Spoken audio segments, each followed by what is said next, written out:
Narrations from the Dark presents The Fall of the House of Usher by Edgar Allan Poe.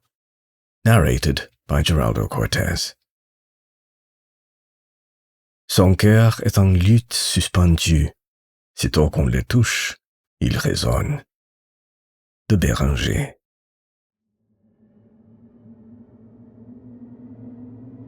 During the whole of a dull, dark, and soundless day in the autumn of the year, when the clouds hung oppressively low in the heavens, I had been passing alone on horseback through a singularly dreary tract of country, and at length found myself, as the shades of the evening drew on, within view of the melancholy House of Usher. I know not how it was, but with the first glimpse of the building, a sense of insufferable gloom pervaded my spirit.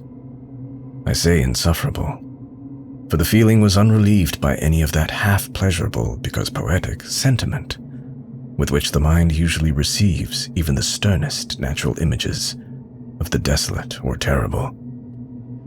I looked upon the scene before me, upon the mere house and the simple landscape features of the domain, upon the bleak walls, upon the vacant eye-like windows, upon a few rank sedges, and upon a few white trunks of decayed trees, with an utter depression of soul, which I can compare to no earthly sensation more properly than to the after-dream of the reveler upon opium, the bitter lapse into everyday life, the hideous dropping off of the veil. There was an iciness, a sinking, a sickening of the heart, an unredeemed dreariness of thought, which no goading of the imagination could torture into aught of the sublime. What was it? I paused to think. What was it that so unnerved me in the contemplation of the House of Usher? It was a mystery all insoluble, nor could I grapple with the shadowy fancies that crowded upon me as I pondered. I was forced to fall back upon the unsatisfactory conclusion that while beyond doubt there are combinations of very simple natural objects which have the power of thus affecting us, still the analysis of this power lies among considerations beyond our depth. It was possible, I reflected, that a mere different arrangement of the particulars of the scene, of the details of the picture, would be sufficient to modify, or perhaps to annihilate, its capacity for sorrowful impression. And acting upon this idea, I reined my horse to the precipitous brink of a black and lurid tarn that lay in unruffled luster by the dwelling, and gazed down, but with a shudder even more thrilling than before, upon the remodeled and inverted images of the grey sedge, and the ghastly tree stems, and the vacant and eye-like windows. Nevertheless, in this mansion of gloom, I now proposed to myself a sojourn of some weeks. Its proprietor, Roderick Usher, had been one of my boon companions in boyhood, but many years had elapsed since our last meeting. A letter, however, had lately reached me in a distant part of the country. A letter from him, which, in its wildly importunate nature, had admitted of no other than a personal reply. The MS gave evidence of nervous agitation. The writer spoke of acute bodily illness, of a mental disorder which oppressed him, and of an earnest desire to see me as his best and indeed his only personal friend, with a view of attempting, by the cheerfulness of my society, some alleviation of his malady. It was the manner in which all this and much more was said, it was the apparent heart that went with his request, which allowed me no room for hesitation, and I accordingly obeyed forthwith what I still considered a very singular summons. Although as boys we had been even intimate associates, yet I really knew little of my friend. His reserve had been always excessive and habitual. I was aware, however, that his very ancient family had been noted, time out of mind, for a peculiar sensibility of temperament, displaying itself through long ages in many works of exalted art, and manifested of late in repeated deeds of munificent yet unobtrusive charity, as well as in a passionate devotion to the intricacies, perhaps even more than to the orthodox and easily recognizable beauties of musical science. I had learned, too, the very remarkable fact that the stem of the Usher race, all time honored as it was, had put forth at no period any enduring branch. In other words, that the entire family lay in the direct line of descent, and had always, with very trifling and very temporary variation, so lain.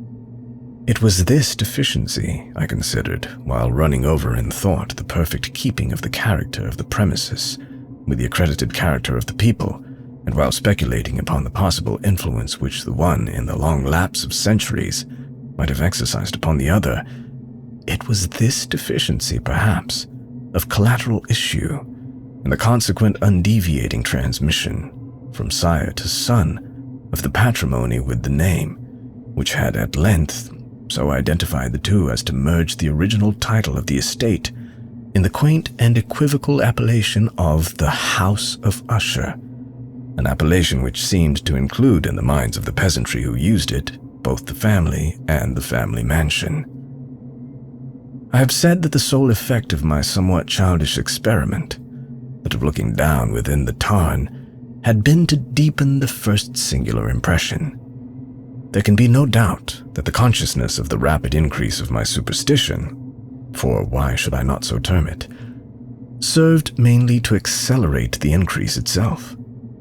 Such, I have long known, is the paradoxical law of all sentiments having terror as a basis. And it might have been for this reason only that when I again uplifted my eyes to the house itself from its image in the pool, there grew in my mind a strange fancy, a fancy so ridiculous indeed that I but mention it to show the vivid force of the sensations which oppressed me. I had so worked upon my imagination as really to believe that about the whole mansion and domain there hung an atmosphere peculiar to themselves and their immediate vicinity, an atmosphere which had no affinity with the air of heaven, but which had reeked up from the decayed trees and the gray wall and the silent tarn, a pestilent and mystic vapor, dull, sluggish, faintly discernible, and leaden-hued. Shaking off from my spirit what must have been a dream, I scanned more narrowly the real aspect of the building. Its principal feature seemed to be that of an excessive antiquity. The discoloration of ages had been great. Minute fungi overspread the whole exterior, hanging in a fine tangled webwork from the eaves.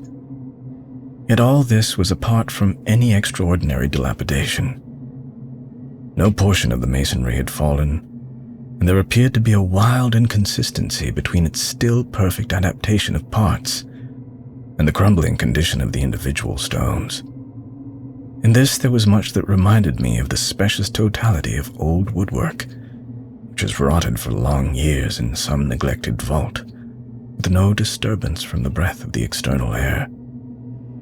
Beyond this indication of extensive decay, however, the fabric gave little token of instability.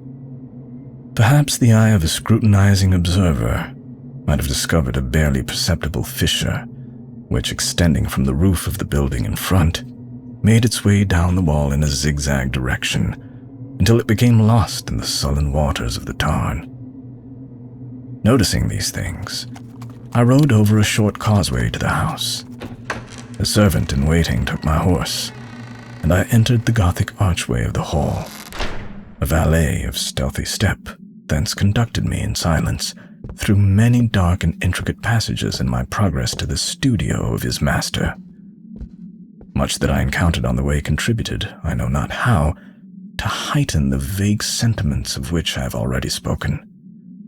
While the objects around me, while the carvings of the ceilings, the somber tapestries of the walls, the ebon blackness of the floors, and the phantasmagoric armorial trophies which rattled as I strode, were but matters to which, or to such as which, I had been accustomed from my infancy.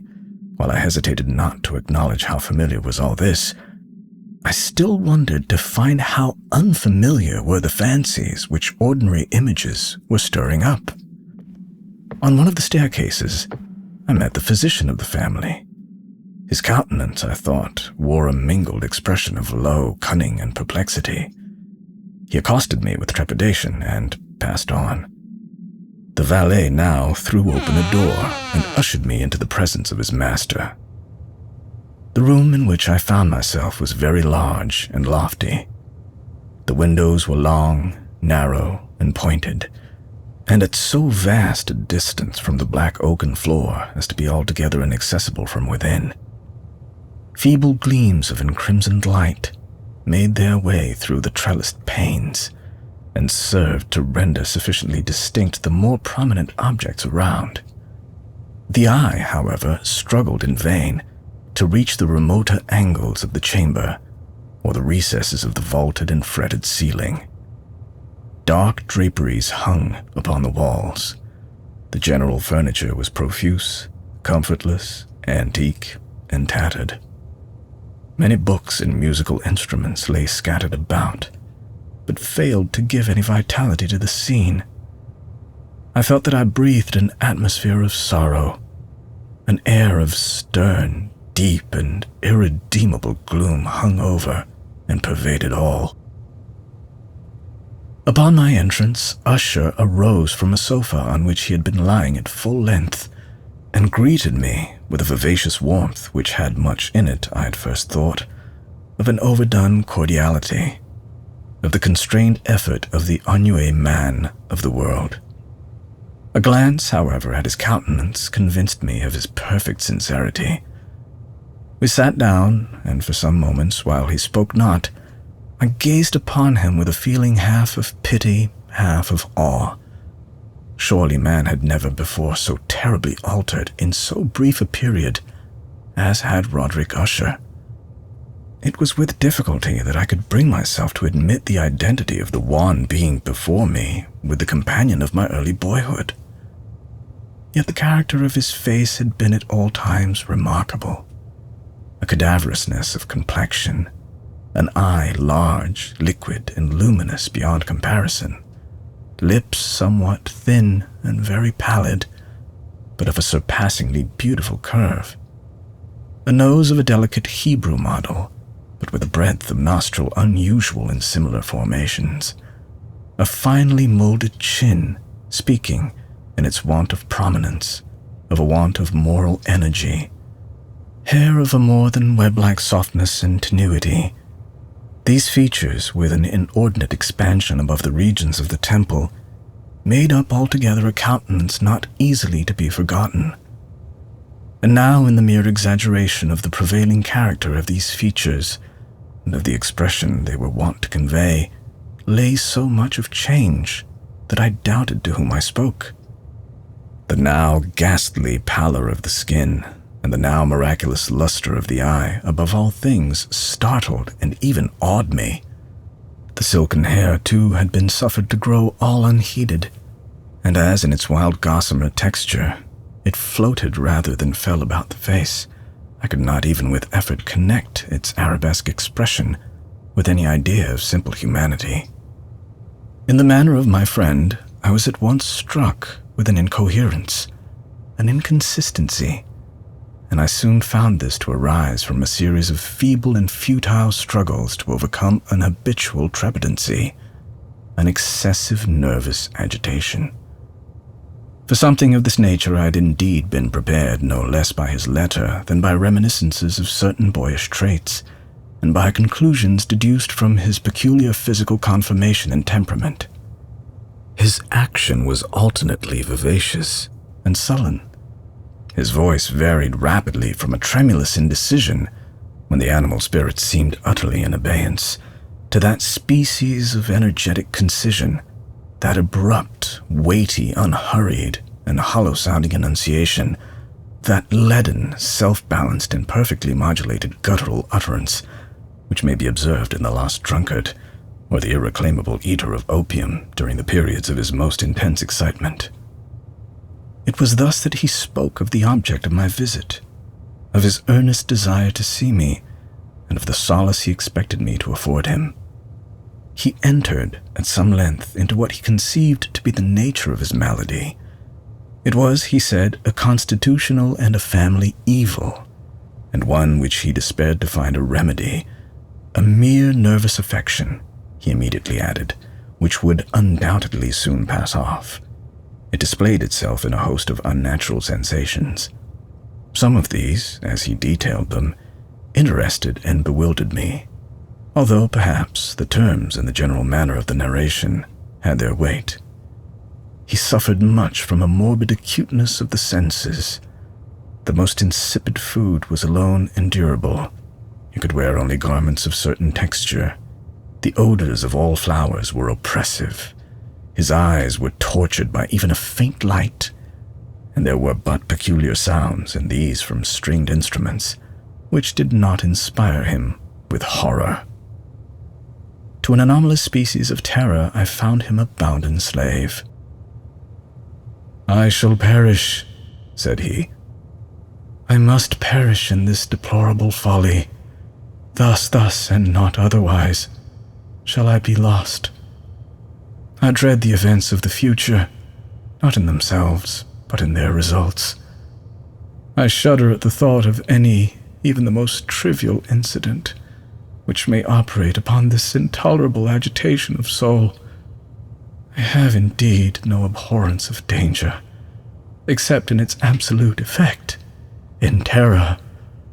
In this unnerved, in this pitiable condition, I feel that the period will sooner or later arrive when I must abandon life and reason together in some struggle with the grim phantasm, fear." I learned, moreover, at intervals, and through broken and equivocal hints, another singular feature of his mental condition. He was enchained by certain superstitious impressions in regard to the dwelling which he tenanted, and whence, for many years, he had never ventured forth.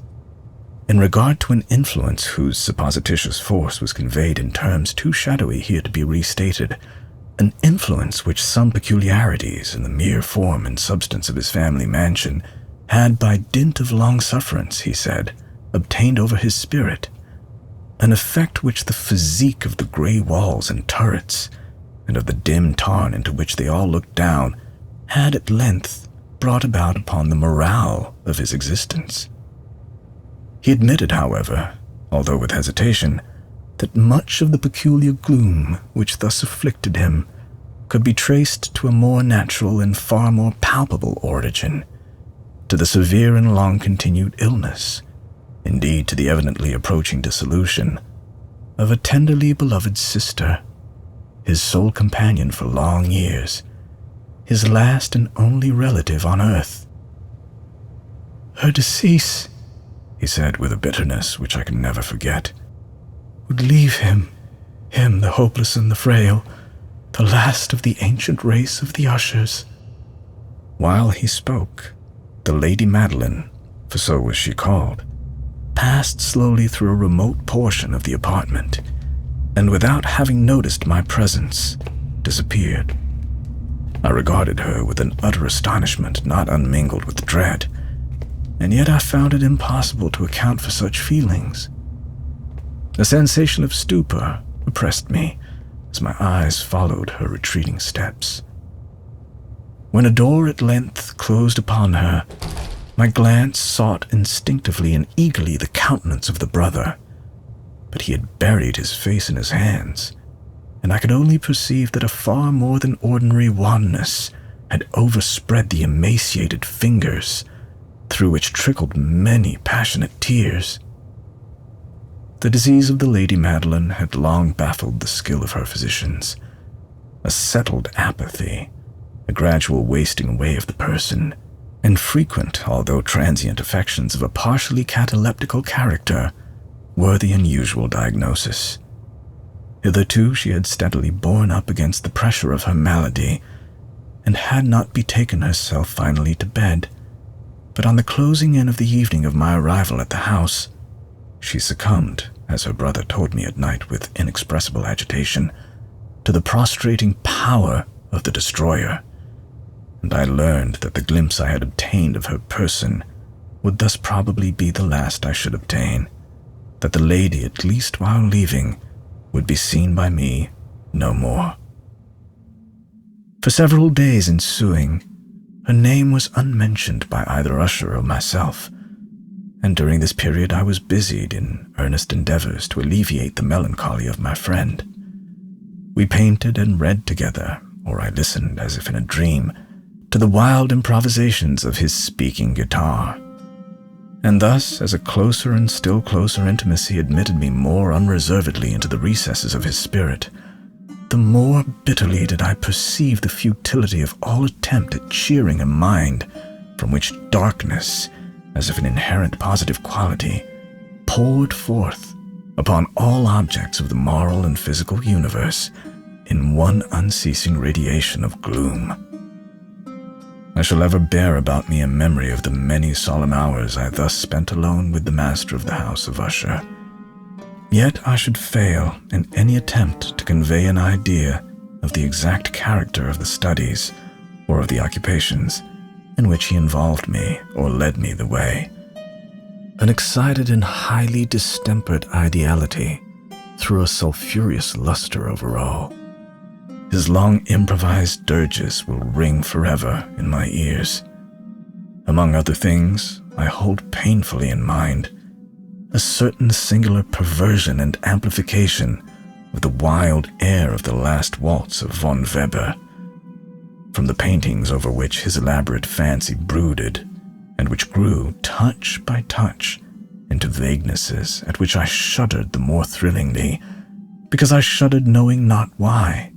From these paintings, vivid as their images now are before me, I would in vain endeavor to adduce more than a small portion which would lie within the compass of merely written words. By the utter simplicity, by the nakedness of his designs, he arrested and overawed attention. If ever mortal painted an idea, that mortal was Roderick Usher.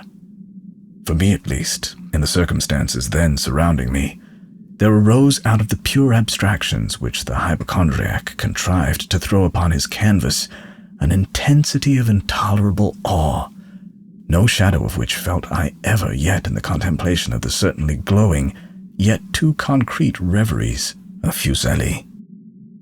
One of the phantasmagoric conceptions of my friend, partaking not so rigidly of the spirit of abstraction, may be shadowed forth, although feebly, in words.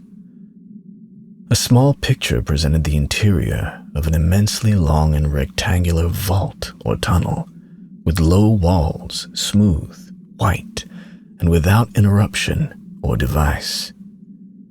Certain accessory points of the design served well to convey the idea that this excavation lay at an exceeding depth below the surface of the earth. No outlet was observed in any portion of its vast extent, and no torch or other artificial source of light was discernible. Yet a flood of intense rays rolled throughout, and bathed the whole in a ghastly and inappropriate splendor. I have just spoken of that morbid condition of the auditory nerve which rendered all music intolerable to the sufferer, with the exception of certain effects of stringed instruments. It was perhaps the narrow limits to which he thus confined himself upon the guitar, which gave birth in great measure to the fantastic character of his performances. But the fervid facility of his impromptus could not be so accounted for. They must have been and were in the notes, as well as in the words of his wild fantasias, for he not unfrequently accompanied himself with rhymed verbal improvisations, the result of that intense mental collectedness and concentration to which I have previously alluded as observable only in particular moments of the highest artificial excitement. The words of one of these rhapsodies I have easily remembered. I was perhaps the more forcibly impressed with it as he gave it, because in the under or mystic current of its meaning, I fancied that I perceived, and for the first time, a full consciousness on the part of Usher of the tottering of his lofty reason upon her throne. The verses, which were entitled "The Haunted Palace," ran very nearly, if not accurately, thus: "In the greenest of our valleys, by good angels tenanted, once a fair and stately palace, radiant palace, reared its head. In the monarch thought's dominion, it stood there. Never seraph spread opinion over fabric half so fair. Banners yellow, glorious, golden, on its roof did float and flow. All this was in the olden time long ago.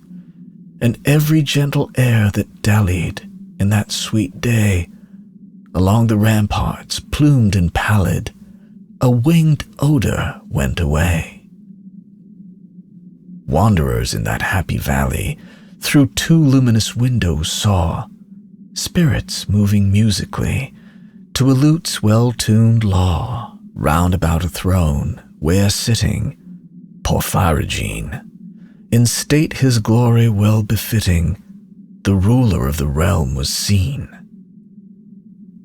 And all with pearl and ruby glowing was the fair palace door, through which came flowing, and sparkling evermore, a troop of echoes whose sweet duty was but to sing, in voices of surpassing beauty, the wit and wisdom of their king. But evil things in robes of sorrow assailed the monarch's high estate.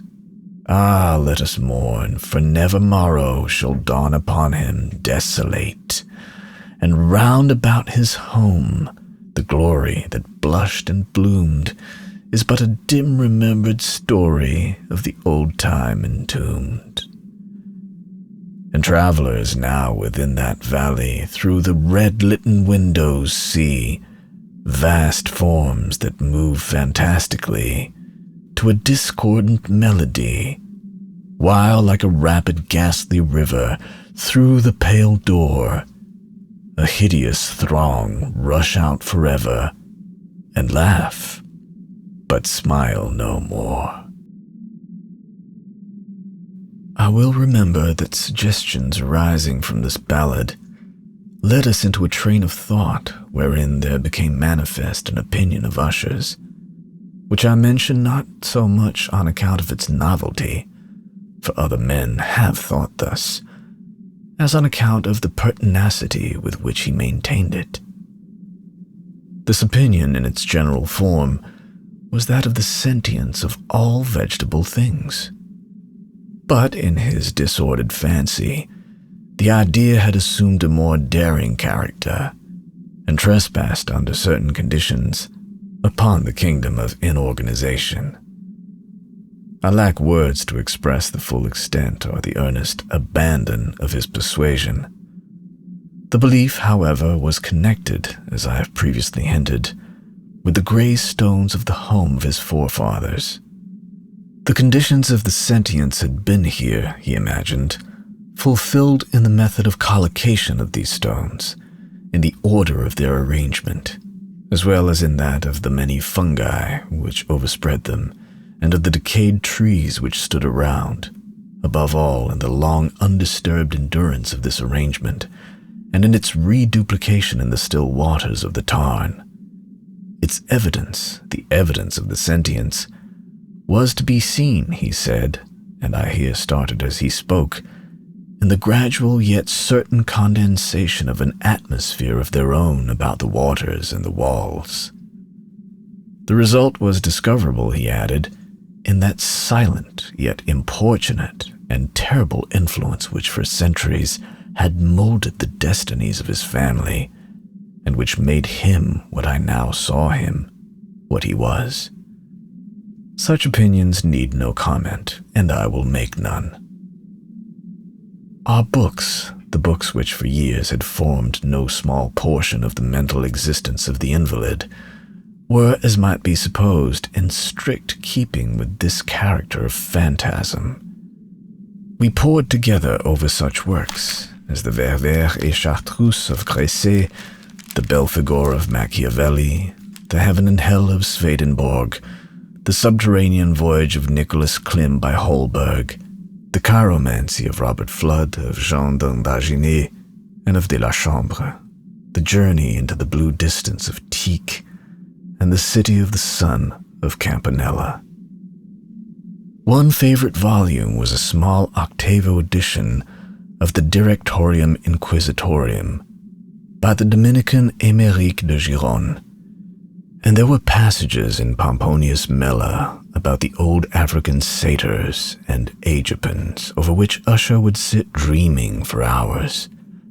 His chief delight, however, was found in the perusal of an exceedingly rare and curious book in quarto Gothic, the Manual of a Forgotten Church, the Vigile Mortuorum Secundum Chorum Ecclesiae Maguntinae.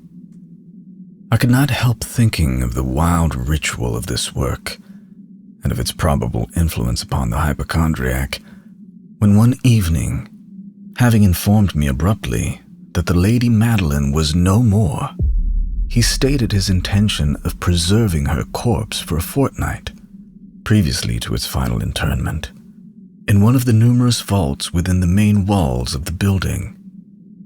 The worldly reason, however, assigned for this singular proceeding was one which I did not feel at liberty to dispute.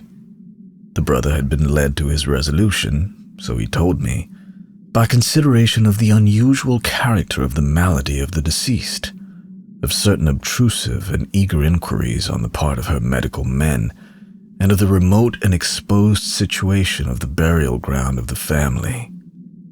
I will not deny that when I called to mind the sinister countenance of the person whom I met upon the staircase on the day of my arrival at the house, I had no desire to oppose what I regarded as at best but a harmless and by no means an unnatural precaution. At the request of Usher, I personally aided him in the arrangements for the temporary entombment. The body having been encoffined, we two alone bore it to its rest. The vault in which we placed it, and which had been so long unopened that our torches half smothered in its oppressive atmosphere gave us little opportunity for investigation, was small, damp, and entirely without means of admission for light, lying at great depth immediately beneath that portion of the building in which was my own sleeping apartment. It had been used apparently in remote feudal times for the worst purposes of a donjon keep, and in later days as a place of deposit for powder or some other highly combustible substance, as a portion of its floor and the whole interior of a long archway through which we reached it were carefully sheathed with copper. The door of massive iron had been also similarly protected. Its immense weight caused an unusually sharp grating sound as it moved upon its hinges. Having deposited our mournful burden upon trestles within this region of horror, we partially turned aside the yet unscrewed lid of the coffin and looked upon the face of the tenant. A striking similitude between the brother and sister now first arrested my attention, and Usher, divining perhaps my thoughts, murmured out some few words from which I learned that the deceased and himself had been twins, and that sympathies for a scarcely intelligible nature had always existed between them. Our glances, however, rested not long upon the dead, for we could not regard her unawed. The disease which had thus entombed the lady in the maturity of youth had left, as usual in all maladies of a strictly cataleptical character, the mockery of a faint blush upon the bosom and the face, and that suspiciously lingering smile upon the lip which is so terrible in death. We replaced and screwed down the lid, and having secured the door of iron, made our way with toil into the scarcely less gloomy apartments of the upper portion of the house. And now, some days of bitter grief having elapsed, an observable change came over the features of the mental disorder of my friend. His ordinary manner had vanished. His ordinary occupations were neglected or forgotten. He roamed from chamber to chamber with hurried, unequal, and objectless step. The pallor of his countenance had assumed, if possible, a more ghastly hue, but the luminousness of his eye had utterly gone out. The once occasional huskiness of his tone was heard no more, and a tremulous quaver, as if of extreme terror, habitually characterized his utterance.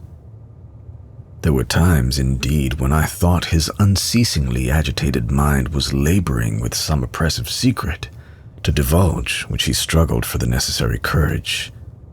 At times, again, I was obliged to resolve all into the mere inexplicable vagaries of madness, for I beheld him gazing upon vacancy for long hours, in an attitude of the profoundest attention, as if listening to some imaginary sound. It was no wonder that his condition terrified, that it infected me. I felt creeping upon me, by slow yet certain degrees, the wild influences of his own fantastic yet impressive superstitions. It was especially upon retiring to bed late in the night of the 7th or 8th day after the placing of the Lady Madeline within the donjon that I experienced the full power of such feelings. Sleep came not near my couch, while the hours waned and waned away. I struggled to reason off the nervousness which had dominion over me. I endeavored to believe that much, if not all, of what I felt was due to the bewildering influence of the gloomy furniture of the room, of the dark and tattered draperies, which, tortured into motion by the breath of a rising tempest, swayed fitfully to and fro upon the walls and rustled uneasily about the decorations of the bed. But my efforts were fruitless. An irrepressible tremor gradually pervaded my frame, and at length there sat upon my very heart an incubus of utterly causeless alarm. Shaking this off with a gasp and a struggle, I uplifted myself upon the pillows, and peering earnestly within the intense darkness of the chamber, hearkened, I know not why, except that an instinctive spirit prompted me, to certain low and indefinite sounds which came through the pauses of the storm at long intervals, I knew not whence. Overpowered by an intense sentiment of horror, unaccountable yet unendurable, I threw on my clothes with haste, for I felt that I should sleep no more during the night, and endeavored to arouse myself from the pitiable condition into which I had fallen by pacing rapidly to and fro through the apartment. I had taken but few turns in this manner, when a light step on an adjoining staircase arrested my attention. I presently recognized it as that of Usher. In an instant afterward, he rapped with a gentle touch at my door and entered, bearing a lamp. His countenance was, as usual, cadaverously wan, but moreover, there was a species of mad hilarity in his eyes, an evidently restrained hysteria in his whole demeanor. His air appalled me, but anything was preferable to the solitude which I had so long endured, and I even welcomed his presence as a relief. "And have you not seen it?" he said abruptly, after having stared about him for some moments in silence. "You have not then seen it? But stay, you shall." Thus speaking, and carefully shaded his lamp, he hurried to one of the casements and threw it freely open to the storm. The impetuous fury of the entering gust nearly lifted us from our feet. It was indeed a tempestuous yet sternly beautiful night, and one wildly singular in its terror and its beauty. A whirlwind had apparently collected its force in our vicinity, for there were frequent and violent alterations in the direction of the wind, and the exceeding density of the clouds, which hung so low as to press upon the turrets of the house, did not prevent our perceiving the lifelike velocity with which they flew careering from all points against each other, without passing away into the distance. I say that even their exceeding density did not prevent our perceiving this, yet we had no glimpse of the moon or stars, nor was there any flashing forth of the lightning, but the undersurfaces of the huge masses of agitated vapor, as well as all terrestrial objects immediately around us, were glowing in the unnatural light of a faintly luminous and distinctly visible gaseous exhalation which hung about and enshrouded the mansion. "You must not, you shall not behold this," said I shudderingly to Usher, as I led him with a gentle violence from the window to a seat. "These appearances which bewilder you are merely electrical phenomena, not uncommon, or it may be that they have their ghastly origin in the rank miasma of the tarn. Let us close this casement. The air is chilling and dangerous to your frame. Here is one of your favorite romances. I will read, and you shall listen, and so we will pass away this terrible night together." The antique volume which I had taken up was The Mad Tryst of Sir Launcelot Canning, but I had called it a favorite of Usher's more in sad jest than in earnest, for in truth there is little in its uncouth and unimaginative prolixity which could have had interest for the lofty and spiritual ideality of my friend. It was, however, the only book immediately at hand, and I indulged a vague hope that the excitement which now agitated the hypochondriac might find relief, for the history of mental disorder is full of similar anomalies, even in the extremeness of the folly which I should read. Could I have judged, indeed, by the wild, overstrained air of vivacity with which he hearkened, or apparently hearkened to the word of the tale, I might well have congratulated myself upon the success of my design. I had arrived at that well-known portion of the story where Ethelred, the hero of the tryst, having sought in vain for peaceable admission into the dwelling of the hermit, proceeds to make good an entrance by force.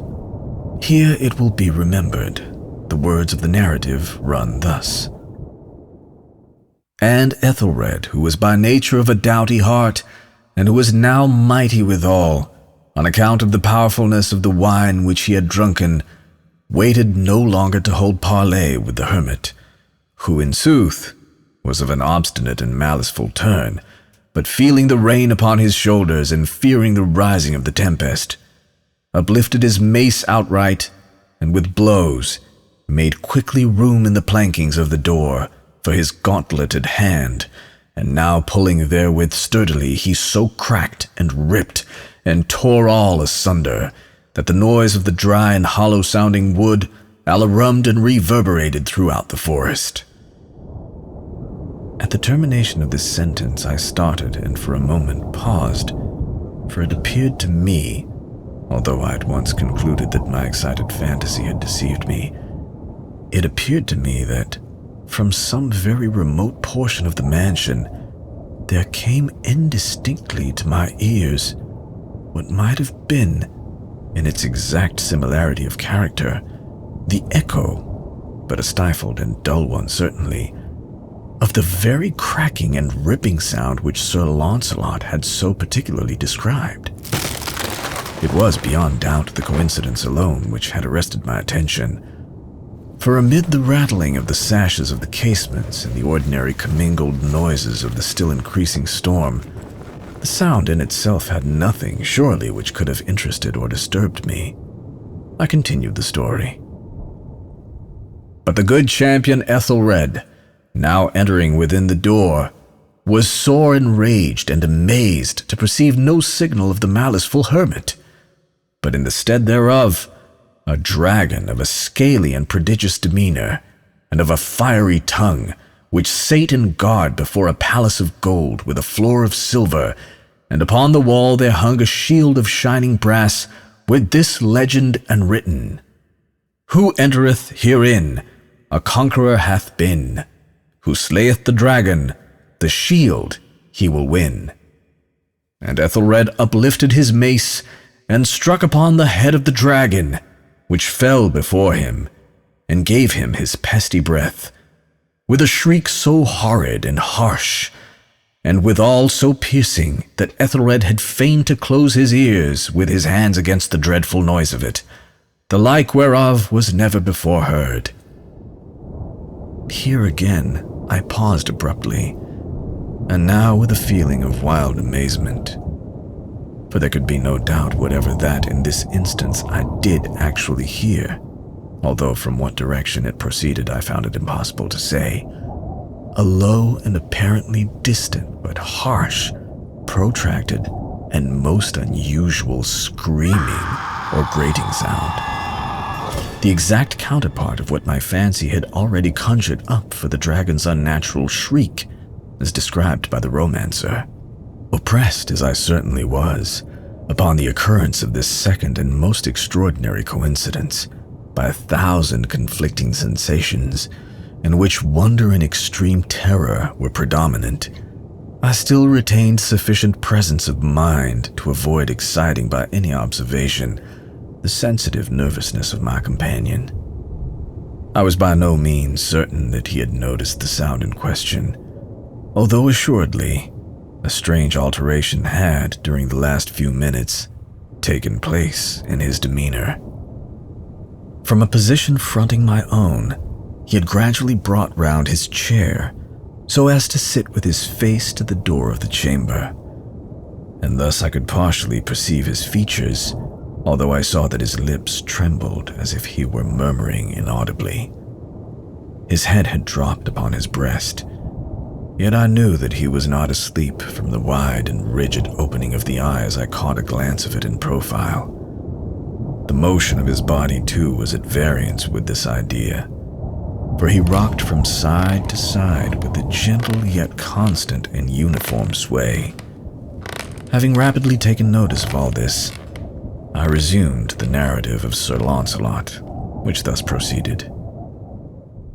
And now the champion, having escaped from the terrible fury of the dragon, bethinking himself of the brazen shield, and of the breaking up of the enchantment which was upon it, removed the carcass from out of the way before him, and approached valorously over the silver pavement of the castle to where the shield was upon the wall, which in sooth tarried not for his full coming, but fell down at his feet upon the silver floor, with a mighty great and terrible ringing sound. No sooner had these syllables passed my lips than, as if a shield of brass had indeed at the moment fallen heavily upon a floor of silver, I became aware of a distinct, hollow, metallic, and clangorous, yet apparently muffled reverberation. Completely unnerved, I leaped to my feet, but the measured rocking movement of Usher was undisturbed. I rushed to the chair in which he sat. His eyes were bent fixedly before him, and throughout his whole countenance there reigned a stony rigidity. But as I placed my hand upon his shoulder, there came a strong shudder over his whole person. A sickly smile quivered about his lips, and I saw that he spoke in a low, hurried, and gibbering murmur, as if unconscious of my presence. Bending closely over him, I at length drank in the hideous import of his words. "Not hear it? Yes, I hear it, and have heard it. Long, many minutes, many hours, many days have I heard it. Yet I dared not, oh, pity me, miserable wretch that I am. I dared not speak. We have put her living in the tomb.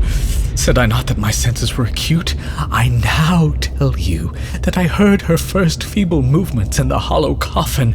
I heard them many, many days ago, yet I dared not speak.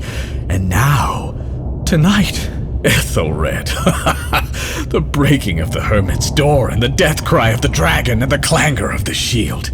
Say rather, the rending of her coffin, and the grating of the iron hinges of her prison, and her struggles within the coppered archway of the vault. Oh, whither shall I fly? Will she not be here anon? Is she not hurrying to upbraid me for my haste? Have I not heard her footstep on the stair? Do I not distinguish that heavy and horrible beating of her heart? Madman! Here he sprang furiously to his feet and shrieked out his syllables, as if in the effort he were giving up his soul. Madman! I tell you that she now stands without the door! As if in the superhuman energy of his utterance, there had been found the potency of a spell. The huge antique panels to which the speaker pointed threw slowly back, upon the instant, their ponderous and ebony jaws. It was the work of the rushing gust. But then, without those doors, there did stand the lofty and enshrouded figure of the Lady Madeline of Usher.